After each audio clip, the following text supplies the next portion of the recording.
Hello, I'm Lawrence Kenyon, and it's my pleasure to introduce Dr.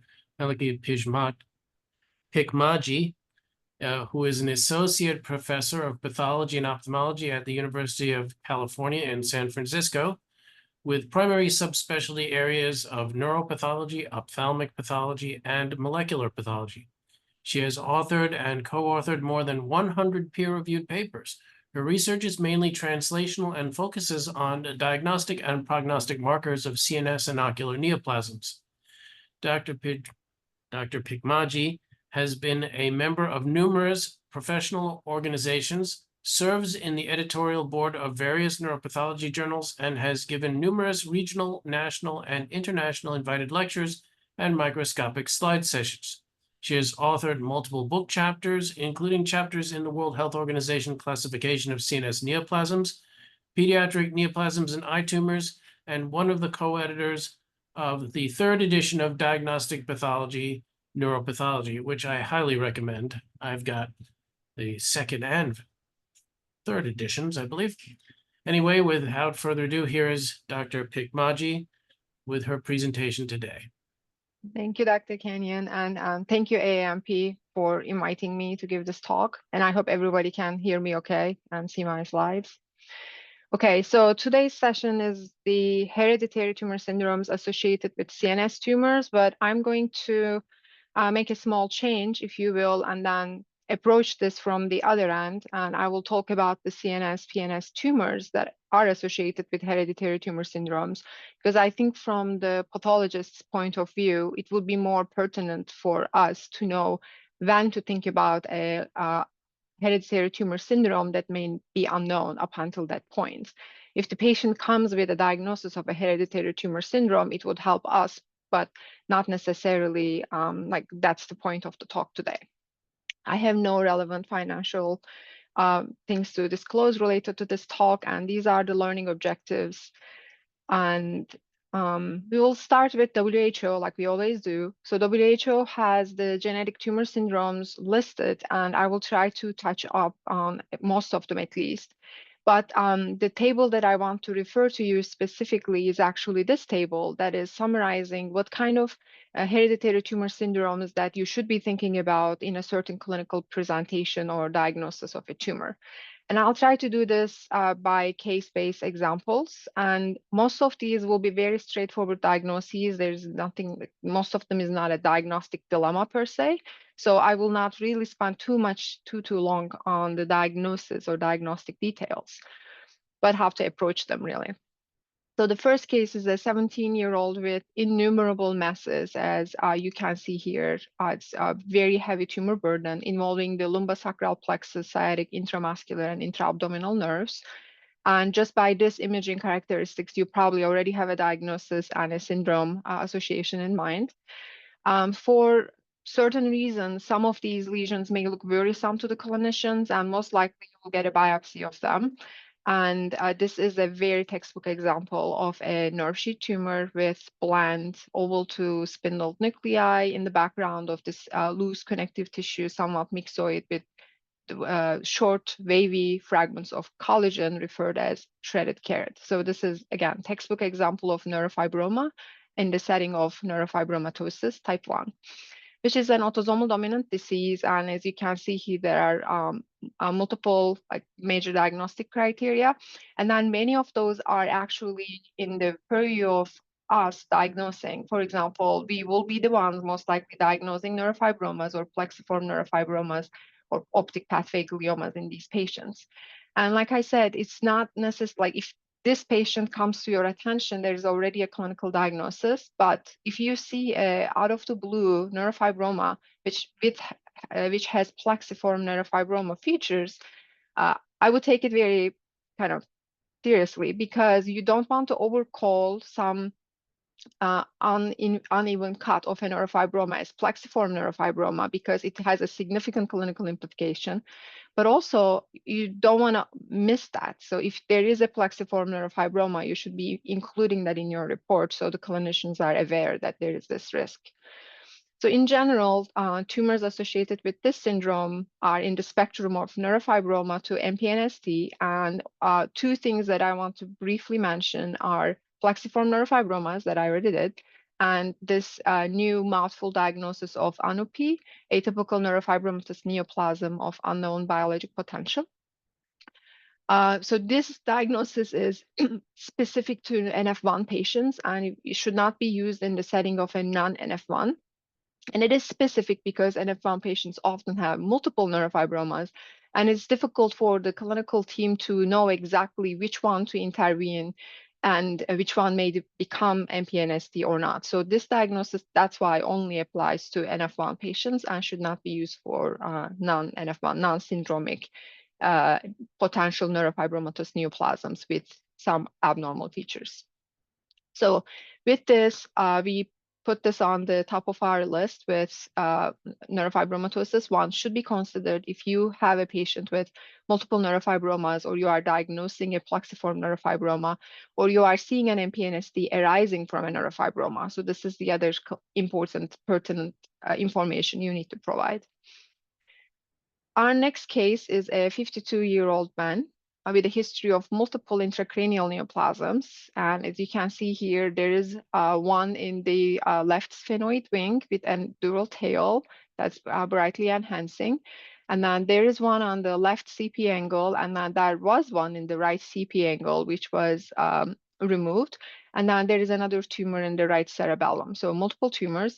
And the one that I'm going to show first is the sphenoid wing tumor. And as I promised, this is not a diagnostic dilemma. This is, again, another textbook example of a meningioma with multiple whorls, schwannomatosis calcifications, epithelioid, somewhat epithelioid cells in a syncytial growth pattern with intranuclear pseudoinclusions. So it is it's meningioma. And if you were wondering what the other tumors were like, so this is the left CP angle mass. And again, we have yet another textbook example of a schwannoma. So we have the compact Anthony A and loose Anthony B areas, Verkey bodies, picture perfect schwannoma. So the clinical syndrome that we should be thinking about in this setting is obviously NF2. And someone, thankfully, did a tumor normal paired sequencing in the meningioma case, ordered that.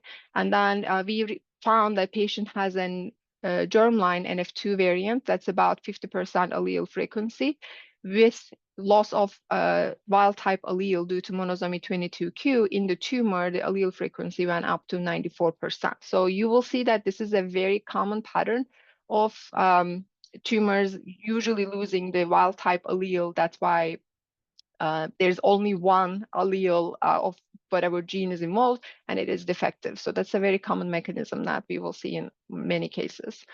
So this is an NF2-related schwannomatosis. So there is one thing that I want to attract your attention to is the terminology.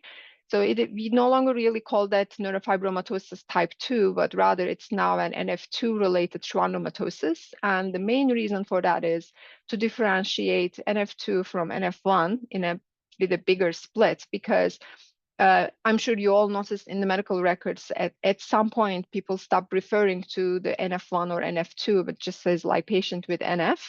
And then it would be very unclear which kind, and they would have very different clinical presentations and tumor risk. So NF2-related schwannomatosis is an autosomal dominant disease due to a germline NF2 alteration.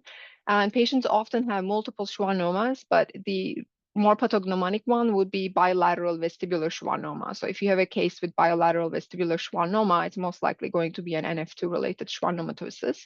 And these patients also have multiple meningiomas and ependymomas that are usually spinal and posterior subcapsular cataract. So we can safely put those in our list. One thing that I didn't include in the prior slide is the meningiomas in a child should also raise suspicion, because that's by far like not the most common age to develop a meningioma. So there's a high risk of a hereditary tumor syndrome if you diagnose a child with a meningioma.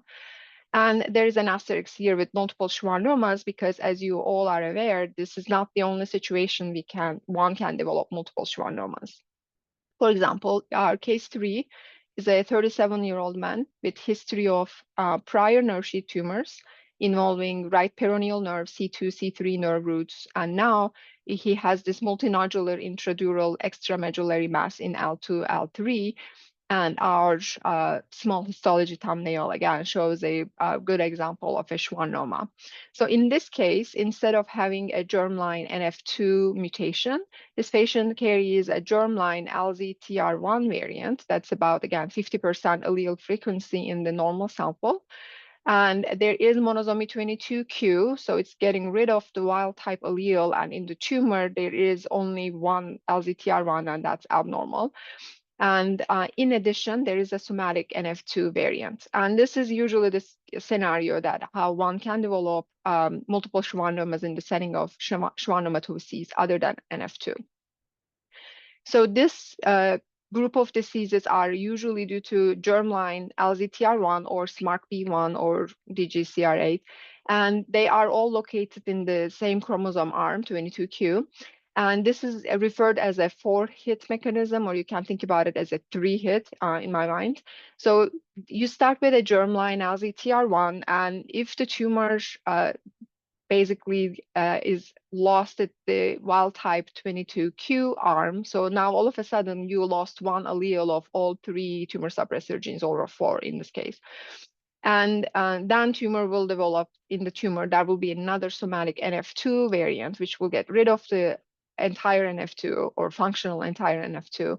And then patients will develop multiple schwannomas that are often located in the spinal nerve roots, but occasionally they can also be seen in the vestibular location. And very occasionally, they may also develop meningiomas. So why is this important? It used to be believed presence of a vestibular schwannoma or presence of a meningioma in association with schwannoma was pathognomonic for NF2-related schwannomatosis.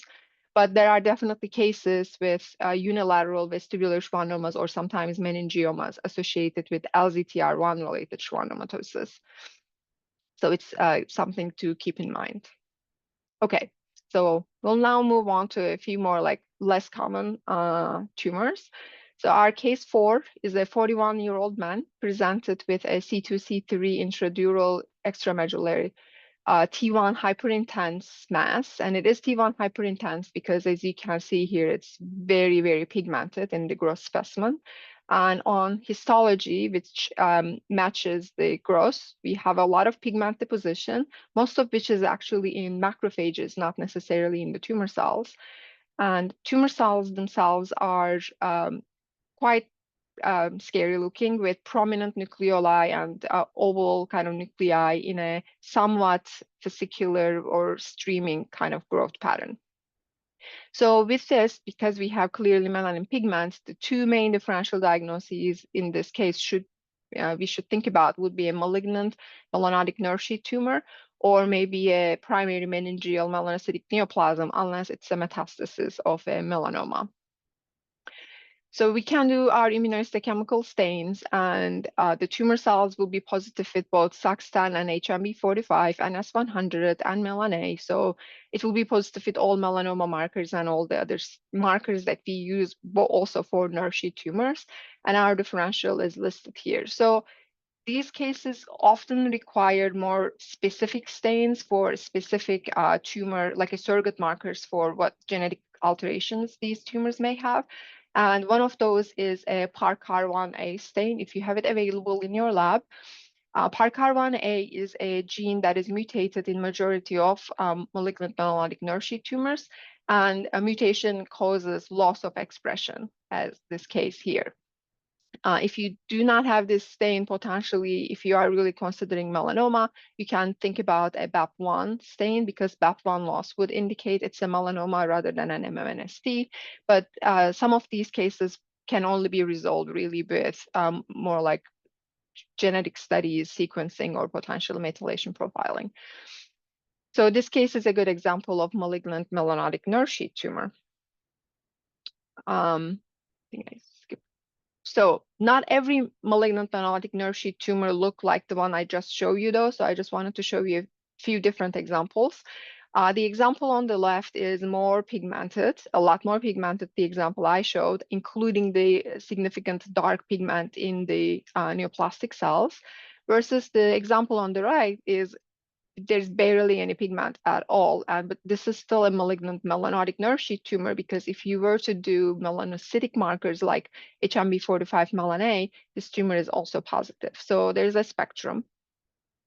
The other thing to keep in mind is the presence of schwannomatosis calcifications in a tumor with pigment is kind of suspicious, very suspicious for malignant melanotic nerve sheath tumor. And in the past, it was believed that presence of schwannomatosis calcifications were associated with hereditary tumor syndromes, which I didn't name yet, right? But now we know that not every tumor associated with hereditary tumor syndrome, Carney complex, has schwannomatosis calcifications, or not every tumor with schwannomatosis calcifications means that there is a hereditary component to it. So it is important for the diagnosis, but not necessarily 100% indicative of a hereditary tumor syndrome. The other stain that I would be amiss not to mention would be collagen 4 in this differential diagnosis, which could definitely be helpful. This is an example of an MMNST, and because it's a mesenchymal tumor, we expect collagen deposition, dividing the cells into small pockets like this. But as you can see, it's very focal in this one example. And you can certainly have melanocytic tumors showing at least this much staining. So it is not perfect, but potentially could be useful.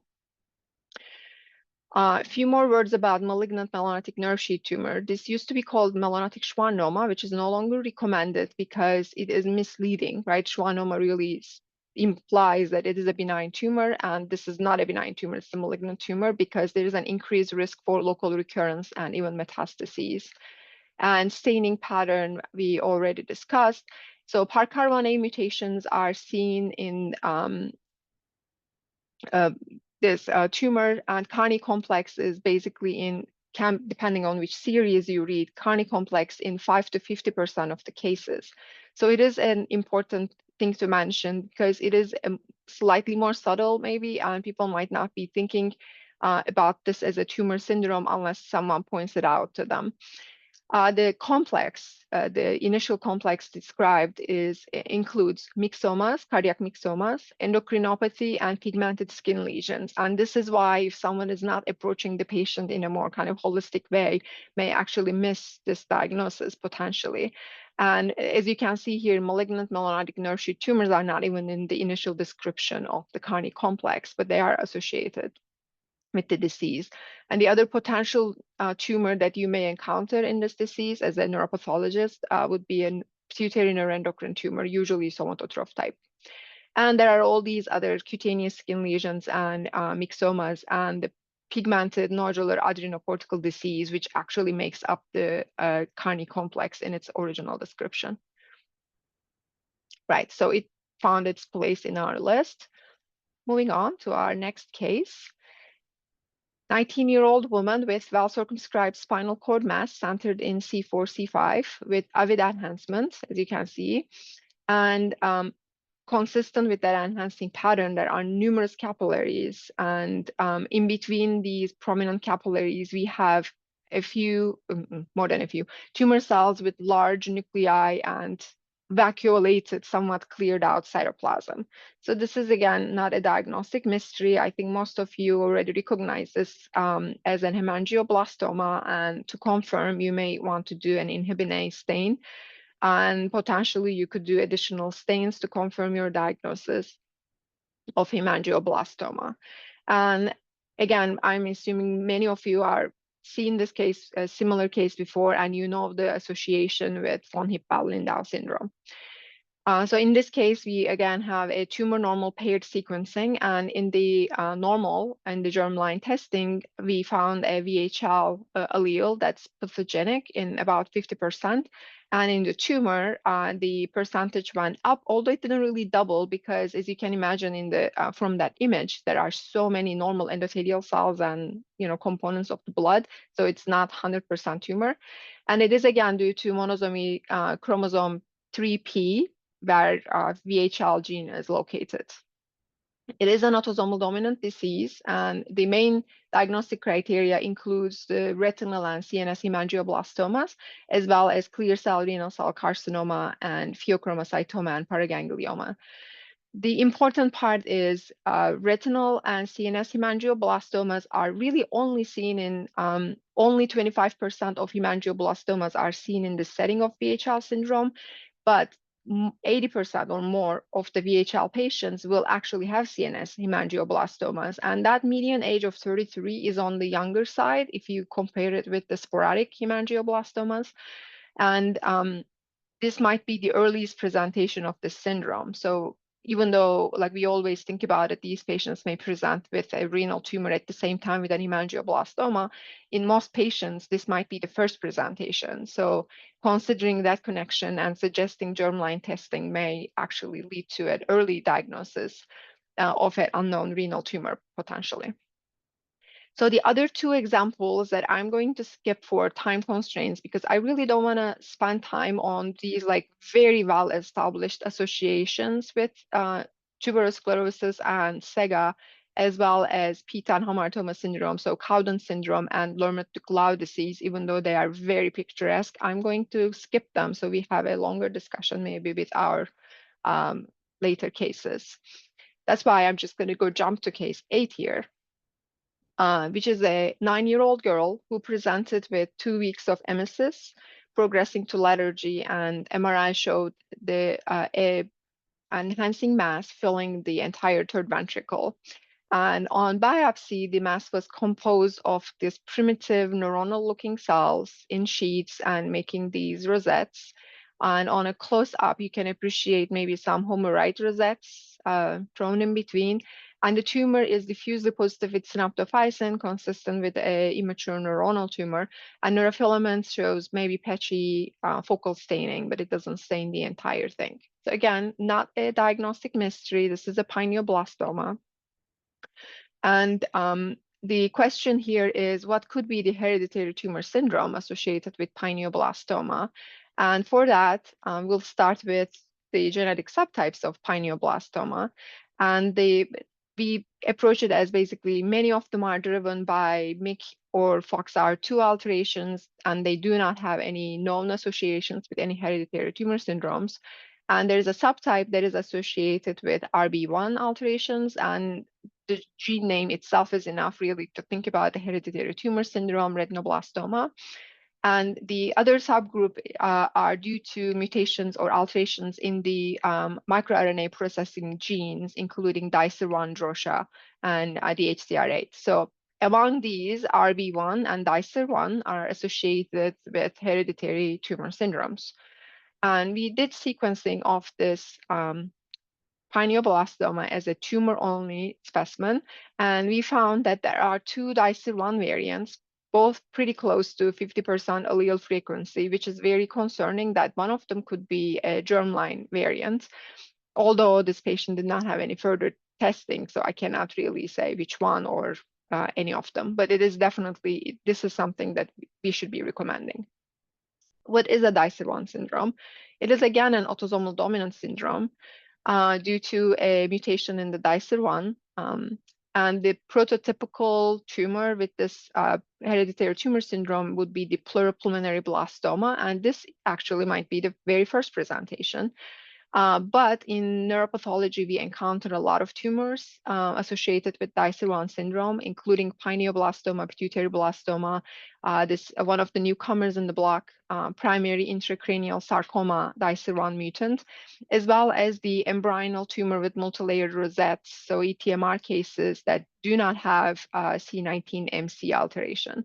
In addition, these patients, again, occasionally have ciliary body medulla epitheliomas, most of which do not have DICER1 mutation, but some of them do. And then when they do, they are usually associated with the syndrome, as well as they may have other soft tissue pleuropulmonary blastoma-like tumors ranging from low grade to high grade. So this is another syndrome that we should at least recommend germline testing when we diagnose one of these tumors. Case 9 is a 3-year-old boy presented with a new onset seizure and found to have this avidly enhancing T2 hypointense mass filling the left ventricle. And on histology, we have a pretty pleomorphic tumor it looks like sheets, but maybe in some areas there is a vague papillary formation. And if you wander around, maybe you would appreciate there's a little bit of a papillary architecture to the tumor. But tumor cells are very pleomorphic. There are a lot of mitoses. And just because of the pure intraventricular location, we should be thinking about a choroid plexus tumor. And our stains actually back that up usually. So this tumor is diffusely positive with HPA, which is transthyretin, in addition to focal staining with keratin, synaptophysin, and P53 is rather interesting here. So I'd like to attract your attention that there is this granular cytoplasmic pigment deposition, but the nuclei are completely negative. As you can see here, there's no P53 staining in any of the nuclei. So this is an aberrant P53 staining pattern. And with that, the sheet-like growth and increased mitoses, this would be consistent with a choroid plexus carcinoma.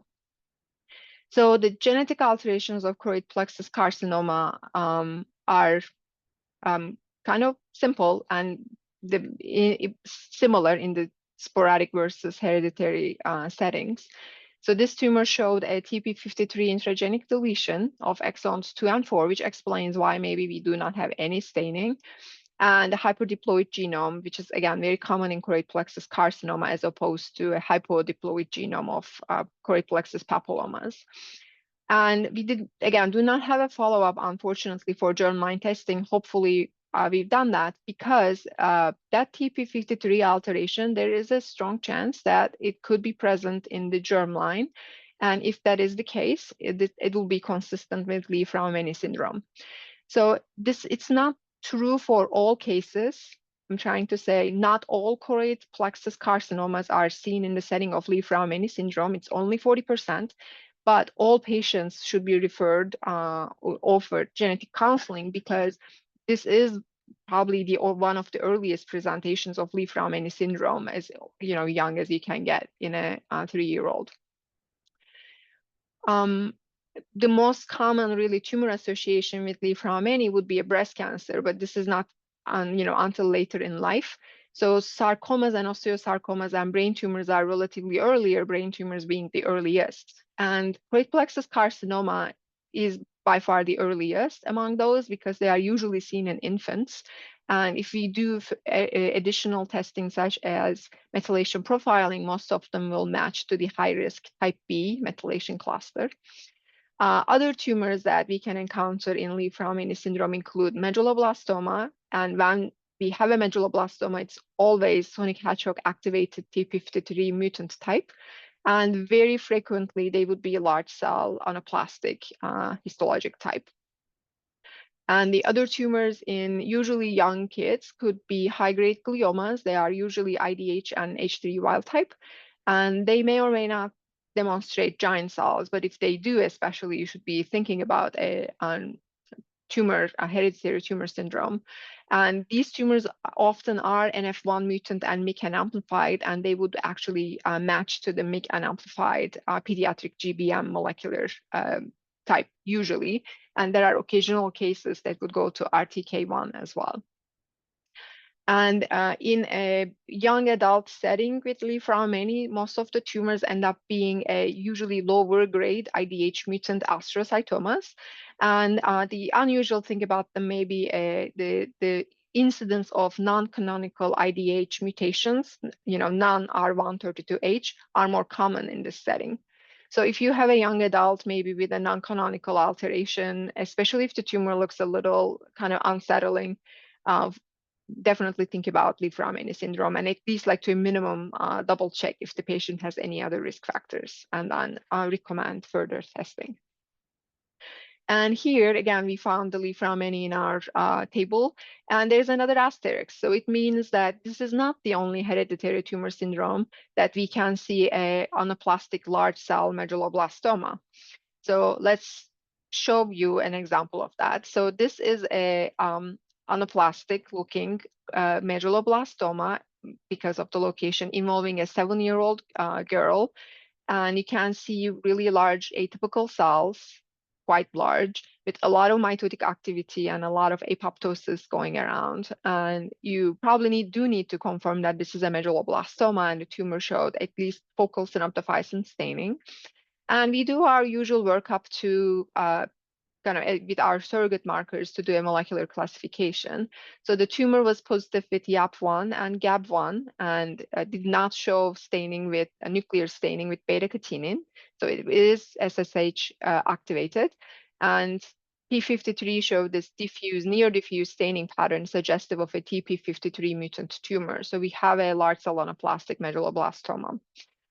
So like I said, this is one of the tumors that can be associated with Li-Fraumeni syndrome, and we should be thinking about germline testing. And in this example here, the germline showed TP53 mutation with loss of the wild type allele, with loss of chromosome 17, or maybe copy number neutral LOH of some kind, but it is basically doubled in the tumor. And basically, culprit for the sonic hedgehog activation would be the GLI2 amplification in this tumor that is somatic. So this is a large cell anaplastic medulloblastoma in the setting of Li-Fraumeni syndrome. How about a similar case when we did the sequencing, maybe the exact same case, but when we did the sequencing, instead of finding germline P53, we found germline alterations in the BRCA2 gene, and there are 2 of them.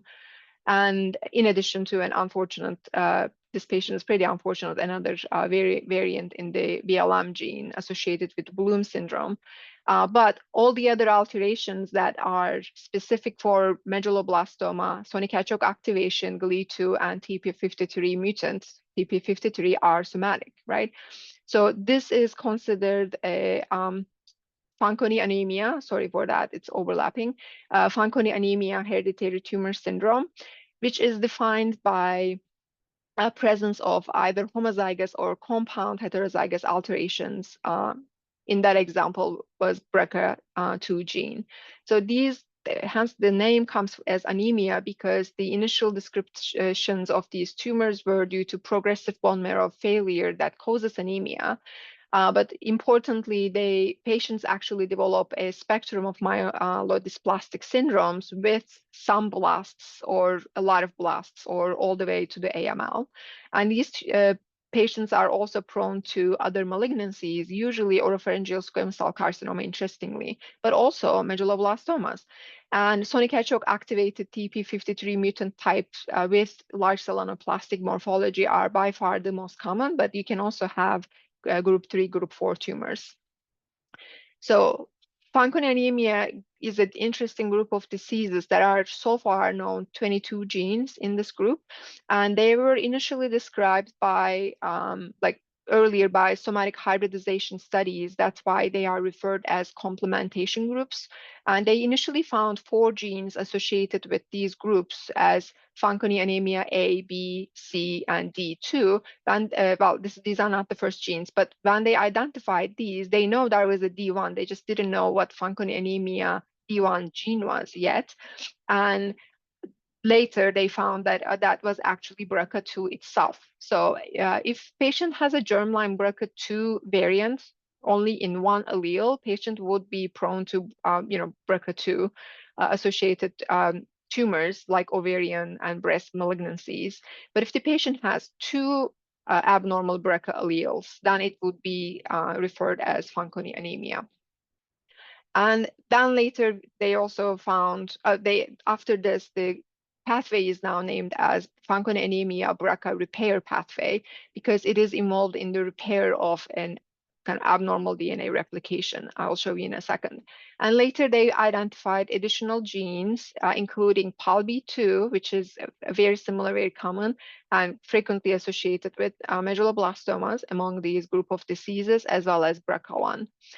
So this pathway is responsible to detect any DNA cross-linking and then repair it. So if there are any abnormalities, this cross-linking cannot be broken. So if you think about it as you have to unzip this connection to fix whatever replication defect happened. So if you cannot unzip it, you cannot repair it. So that's why it's an important DNA replication pathway. All right, so we put Fanconi anemia on our list as well. You will probably notice soon, medulloblastoma is a very important tumor to think about hereditary tumor syndromes in pediatric age group. And I will continue with yet another example. So it's a 3-year-old girl presented with 2-month history of ataxia, headaches, and found to have this partially cystic, intensely enhancing solid cystic mass in the right cerebellum. And the tumor is again composed of primitive looking neuronal cells, but there's actually a pattern. Even at low power, you can appreciate there are these pale nodules and in between darker areas because the cells in between have less cytoplasm and less neuropil than the rest. So there's like a nodular pattern. And when we do our regular stains, well, synaptophysin highlights some of the cells and predominantly stains the ones in the pale nodules. And reticulin highlights the basically these nests surrounding these nests, confirming that there is a desmoplastic pattern. So histologically, this is a desmoplastic nodular medulloblastoma.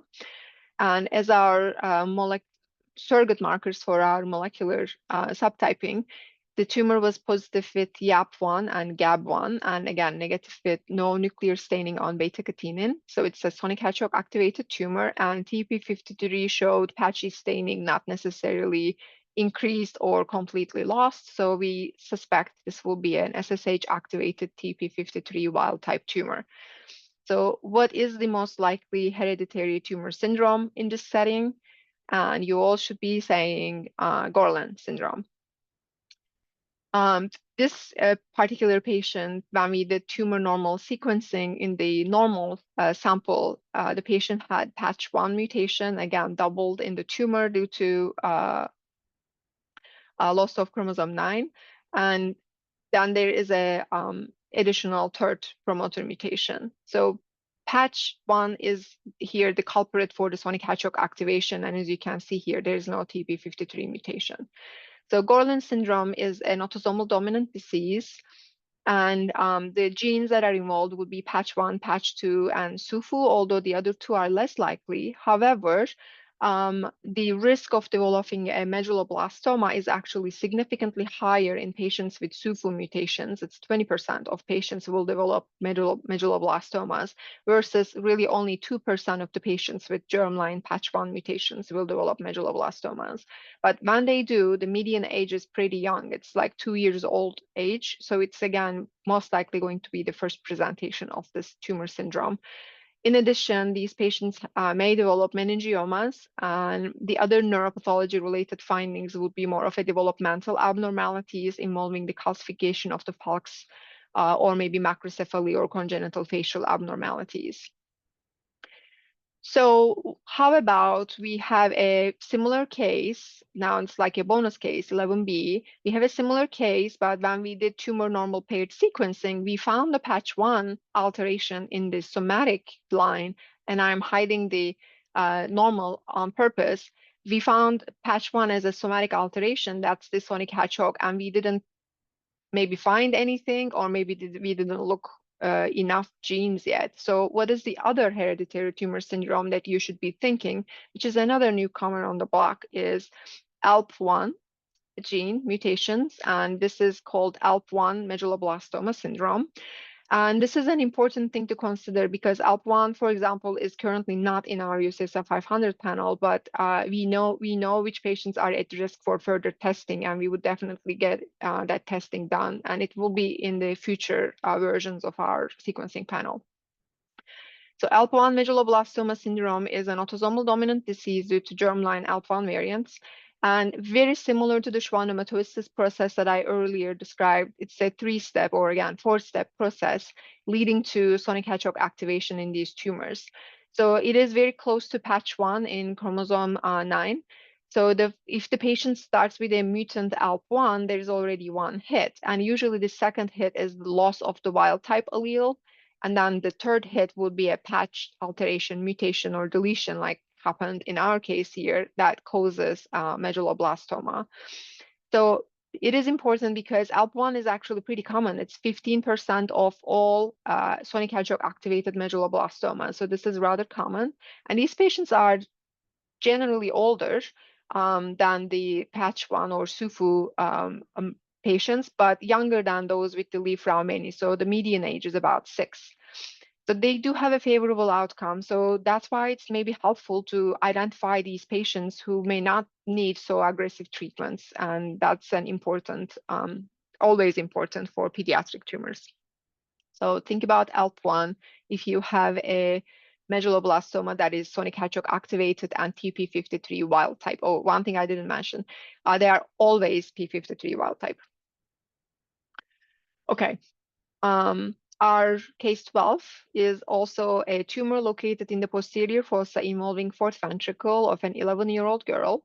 And as you can see here, it is again an primitive neuronal looking tumor with no particular pattern.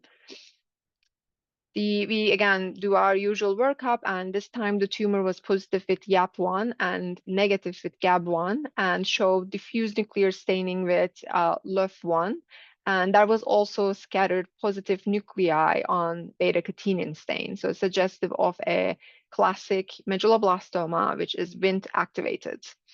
So we do our sequencing and we found this pattern. So in this molecular findings, APC is the driver of the WNT pathway activation, but just getting this result should basically make you think about, oh, I wonder if this is a germline. There is a germline association, and if so, what would be the association? It would be an APC germline variant in the setting of familial adenomatous polyposis syndrome. So why is that? Because more than 90% of the WNT-activated medulloblastomas actually have CT and NB1 mutations. So that's the gene encoding the beta-catenin. And for those who do not have CT and NB1 mutations, 70% of them would have APC mutations in the setting of a germline APC variant. So it is a very significant risk for something as significant as familial adenomatous polyposis syndrome. As the name implies, it is familial, and patients usually have numerous adenomatous polyps, and there is a colorectal carcinoma risk of 100%. So these patients definitely need early colonoscopies and potentially colectomies, like a prophylactic.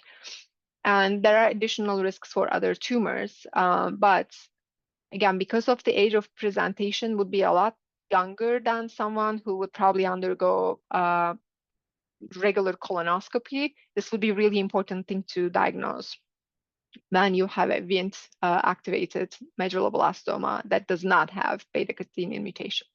Okay, so familial adenomatous polyposis syndrome. So as you probably figured out already, medulloblastoma is pretty rich for hereditary syndrome. So I wanted to include this summary slide. The highest rate is among the sonic hedgehog activated tumors. About 20% of them will have a germline variant. And clinical signs or family history is not always going to help you. If it is present, that's great, but it's only present, like not even 50% of the patients. And germline APC is pretty strongly associated in the small subgroup of medulloblastomas, and the median age for that is the oldest, really, like about 9, similar to Li-Fraumeni syndrome. And germline, patch 1, and SUFU mutations associated with sonic hedgehog activated tumors, TP53 wild type, would be infants. And ELP1 tumor syndrome would be about 6 years old. And these patients always have TP53 wild type tumors. And like we covered Li-Fraumeni syndrome, they are always sonic hedgehog activated and TP53 mutant, and usually with anaplastic large cell morphology. And this is the Fanconi anemia group, with PALB2, BRCA2 being the most likely scenarios that can cause medulloblastoma. And then when they do, they are usually sonic hedgehog activated.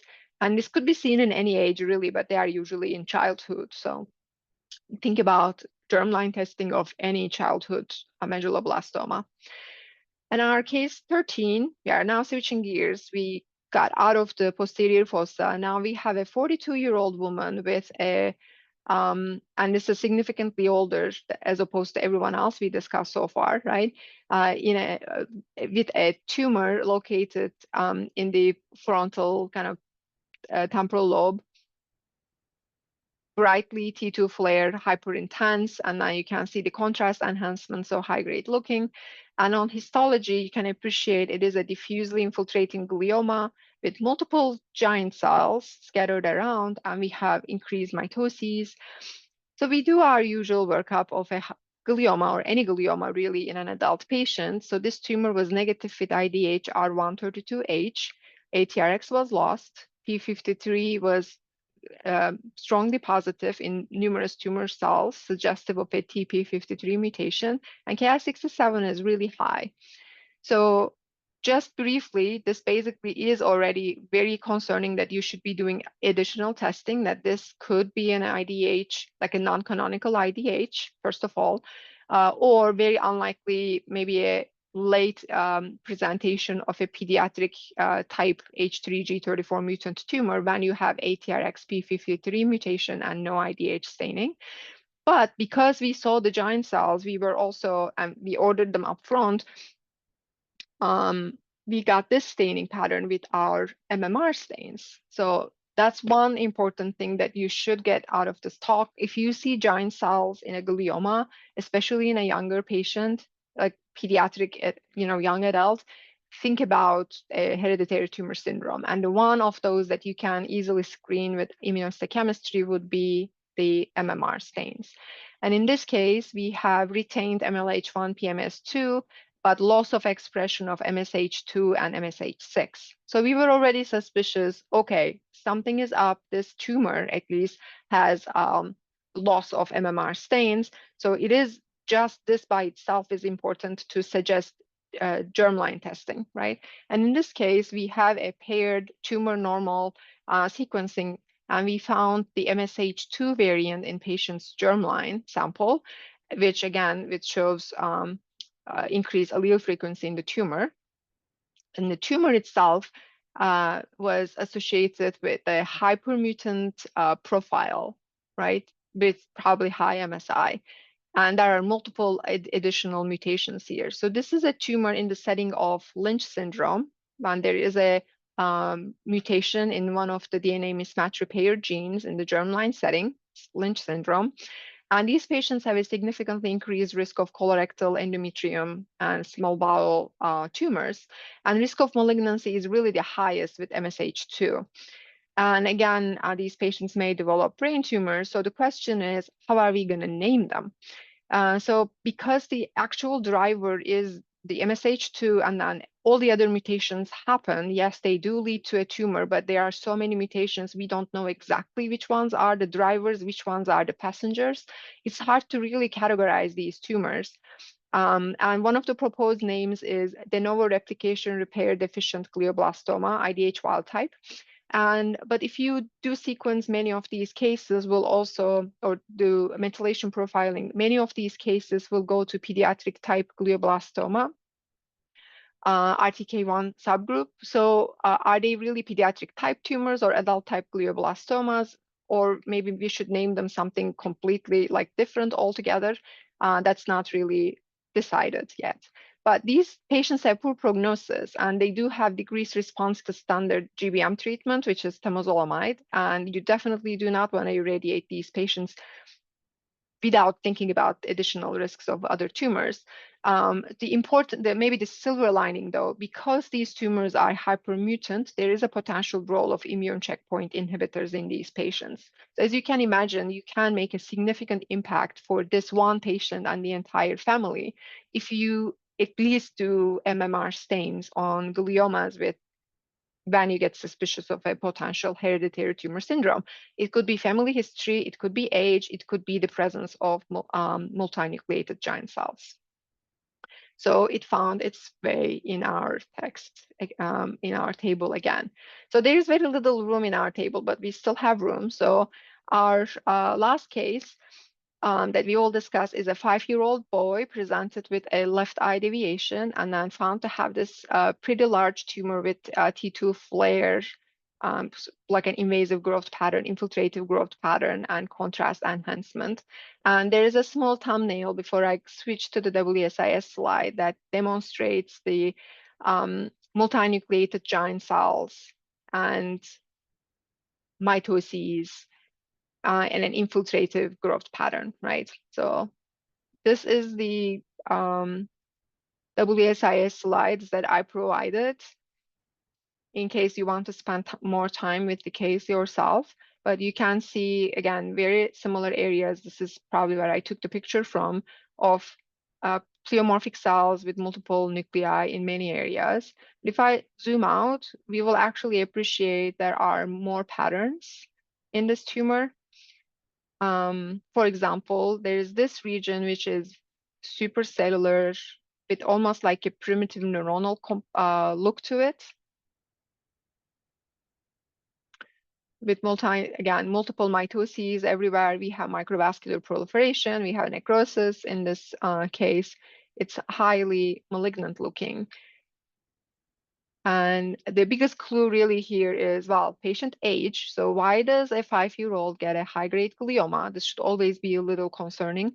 But also the multiple nuclei, multinucleated cells should be a really important worrisome feature for you to consider. So we did our general panel here, and I will switch back to the slides to show you most of them, but the tumor was diffusely positive with P53, and I'm going to show this fully knowing that this is slightly out of focus, but you can all appreciate that there is significant staining in all nuclei here on P53, which is highly suspicious for a TP53 mutation. And tumor, because of the giant cells and age, we did our MMR stains, and this is one of them. I believe this is MSH6. It is diffusely retained, right? So no loss of MSH6. And this was also the case for MLH1 and MSH2. And this is our stain for PMS2. So I do not see anything that is staining. So the first thing to consider is, did your stain work? Hopefully you have an on-slide control for cases like this to feel a bit more comfortable. But if you are not sure, maybe repeat your stain. But this is completely lost. And there are a lot of cases, potentially, if you are not aware that this is a possibility, you may dismiss this stain as failed because you do not have your expected internal positive control, but it is completely lost everywhere, right? So what is this tumor syndrome, right? So that's the question. Before going back to the answer, let me show you the rest of the stains. So ATRX was completely retained. Ki67 is very high. And because of that primitive neuronal look and because of the age and hemispheric location, we did an H3G34. We have a cocktail for both mutations, and it is retained, negative. And this is the staining pattern I just showed you with complete loss of PMS2. So this is diagnostic of constitutional mismatch repair deficiency. And if you are not aware that this exists, I think it's easy to dismiss that stain as failed.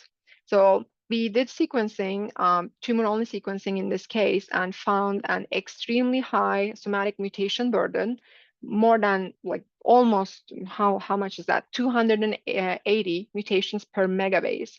And really like 10, 11 is already borderline high for any pediatric high-grade glioma. So this is ultra high. In addition to a high microsatellite instability score, although it's only almost 17%. And if you read the kind of blurry line here, it says to say something is MSI high, we want 30%, but this really is coming from the endometrioid carcinoma studies. And we know that in pediatric high-grade tumors, usually the ones that are in the setting of known hereditary tumor syndromes, MSI is really only about maybe 10 or 12, and this is still high. So this patient, this tumor is effectively ultra hypermutant with MSI high. And if you look at the mutation pattern, it looked like a mutational signature 6 that is associated with defective mismatch repair. And then it would be highly concerning for a constitutional mismatch repair deficiency. So there are 2 PMS2 variants here, both really like with high variant allele frequency. We do not have a germline testing in this patient, but highly likely that both of these are in the germline. So this is another tumor that is autosomal recessive, and similar to what I just discussed with Fanconi anemia, these patients usually have biallelic variants in the MMR genes. And it's either homozygous mutation and is present in both alleles exactly the same way, which is actually common in the setting of like families with kind of cousins marrying together, right? But more commonly, it's a heterozygous, compound heterozygous variant. So one parent brings a mutation, other parent brings a different mutation, but nevertheless, at the end, both of genes are non-functional. And similar to the Lynch syndrome setting, these patients do not respond to temozolomide, but they might respond to immune checkpoint inhibitors. So that's the final case that I'm going to discuss. And we still have some gap here, but unfortunately, we do not have time. So I'm just going to list them for you here for your future reference, that other tumors that you should be thinking about a hereditary tumor syndrome if you encounter one. But I think I covered really the more common or more clinically urgent ones. And I'm happy to take any questions you may have.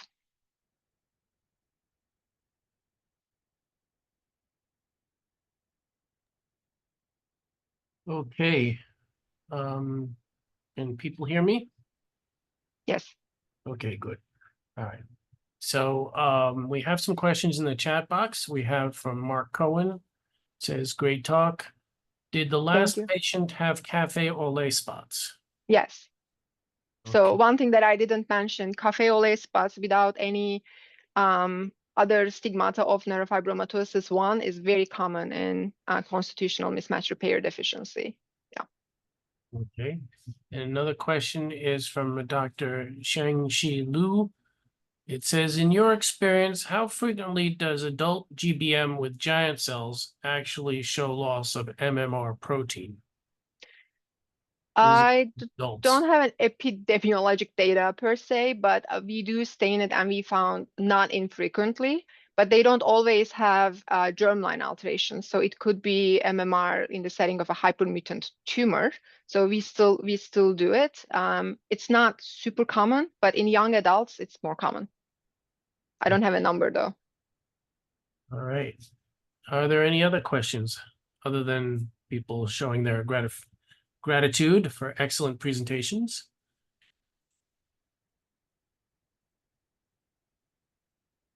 You've certainly given us a lot to think about.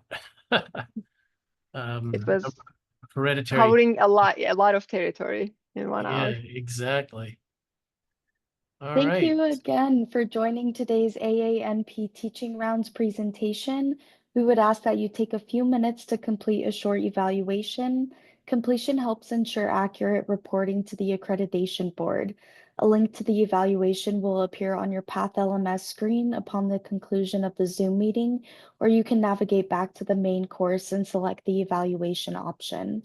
Once you have completed the evaluation and selected your credit amount, please then select the appropriate certificate based on your credentials. The PowerPoint slides and recording will be posted to the AANP website in the next week. Thank you again to Dr. Pekmezci for an excellent presentation. This concludes the session for today. Thank you.